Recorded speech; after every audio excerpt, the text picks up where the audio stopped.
A state lawmaker is challenging the legislature to enact new laws forcing the oil and gas industry to recycle wastewater instead of injecting it underground. Meanwhile, the impact of thousands of smaller quakes on homes is becoming clearer, along with the need for better coverage from insurance companies. 70 more wastewater injection wells were told to either shut down or reduce the amount of brine water being injected underground in the Pawnee area because of yet another strong earthquake.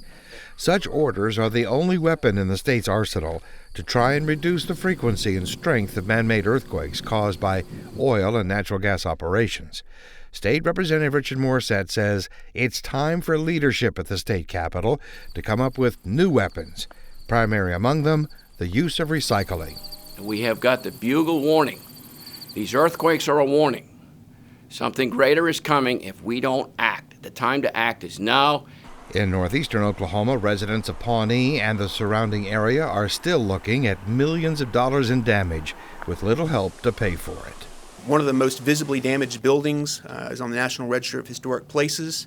I've talked with that owner many times, including this morning, and he's still trying to work out the cost estimates for his building, trying to see whether it makes sense for him more financially to rebuild the structure or tear it down. Brad Sewell is the mayor of Pawnee, where the state's largest earthquake struck just 2 months ago.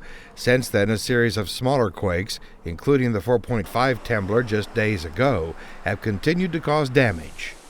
We've had many people come forward with pictures. I had pictures that were put in my hands as I was leaving this morning of damage to a local church. The mayor is increasingly frustrated that there has been little done to help his community recover. We've had many people who have just said that they haven't even bothered reporting because they already know their policy doesn't cover.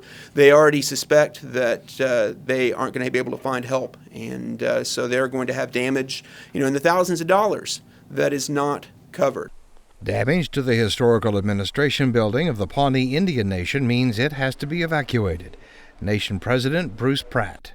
We are in the process of moving here pretty quick, probably out of our administration building, which affects our finance, our IT, our administration, all of those, and we're going to have to move to other facilities because of the damage caused by the earthquake.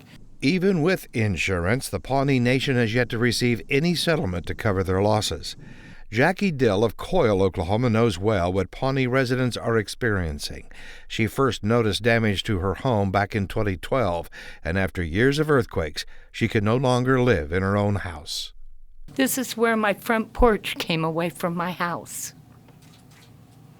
This is where the outside fractures went right through the rock of my home. This is just one of the multiple fractures through the foundation of my home. Like many others, Ms. Dill has no insurance to cover the repairs, but unlike other natural disasters, there is no government assistance. Left on her own, she feels abandoned.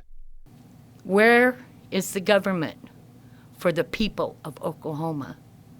Not industry, the people of Oklahoma. Where are they? Lisa Griggs of Guthrie had more than $100,000 worth of repairs done to her home and had to live elsewhere for 7 months because of earthquake damage. But in her case, insurance paid for most of the costs caused by repeated lower-level earthquakes. I can show you engineering reports that show that my house was destroyed by earthquakes that were primarily 3.2, 2.7, much lower than that. So far, out of the 274 insurance claims for earthquake damage since the 5.8 Labor Day quake, only 4 have actually been paid. Insurance Commissioner John Doak says that is due in part to the extra steps necessary with such claims, including an inspection by structural engineers. This isn't an auto claim. It's not a roof claim. It's structural hidden damage that consumers need to understand that this type of claim may take longer than your normal claim process.